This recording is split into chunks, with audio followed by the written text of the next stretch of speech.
Hello everybody, good day to each and every one of you. I will now making a tutorial on how to convert HD cyber faces to SD1.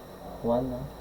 So you're gonna need Red MC for this, and you're gonna need the DDS plugin on our Photoshop. So first, credits to Shelf PM2K for this Jamal Murray cyber face. So as you can see, uh, hindi pa siya nako-convert sa SD, no? Kasi malaki pa yung file size niya since 7.90 MB siya, no? So i-import lang natin siya sa ating Red MC. Ayan. Para sa mga baguhan pa lang sa Red MC, no? File, open, then hanapin natin yung PNG na dinownload natin. So yan, no? Kung mapapansin natin, everybody, ito, naka 2048 siya. So, para maging SD siya, no, gagawin natin siyang 1024. Ang babaguhin natin ng 1024, yung chest color, yung hair color, at saka yung face color. Kasi naka 2048 silang lahat. So, ang gagawin natin dito ay export natin siya na naka DDS. Okay, export sa desktop para mas mabilis makita. Ayan. Tapos export lang yung hair color, pati yung face. Ayan. So, after nyan, itong tatlo, i-open natin siya sa Photoshop. No? So, marami naman tutorial na ito sa YouTube kung paano mag-install ng DDS plugin sa Photoshop. Okay? So, unahin muna natin itong face color. So, pindutin nyo lang itong image. Tapos, image size. Gagawin natin siyang 1024. Okay. Then, hit OK. Ayan. Kung mapapansin nyo, liliit siya.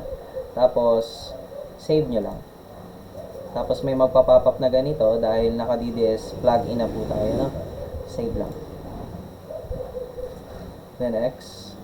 Then, apply this to hair color DDS also. Image. Image size. Tapos, 1024. Okay. So, save ulit. Ayan. Wala po kayong babaguhin dyan. Kaya, save agad. Dito din sa chest, no? Image.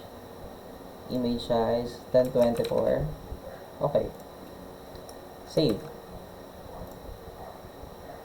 After nyan, ilolocate naman natin siya sa, i-import natin siya sa Red MC ulit. So, dito, face, no?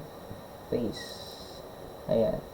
So, nagbago yung file size niya kasi nga lumiit siya na maging 1024. So, ganun din sa hair color. Import lang.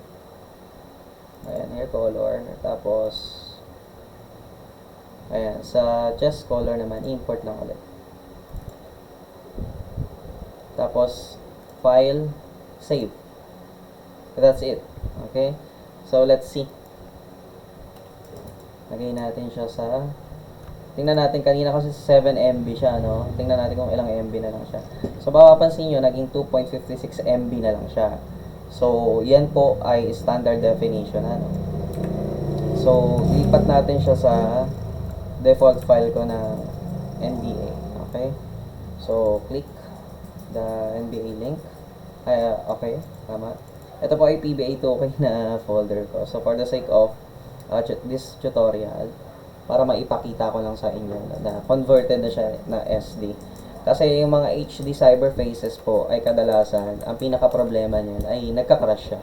No? So, para maiwasan natin yung crash, i-update natin siya na naka-SD. Lalong-lalo na. No? Ayan. So, ila-load ko lang, options, load and save. Actually, this is the updated roster na in-update natin kanina lang, no? March 2, 2025. So, ilaload ko yung exhibition roster. Ayan.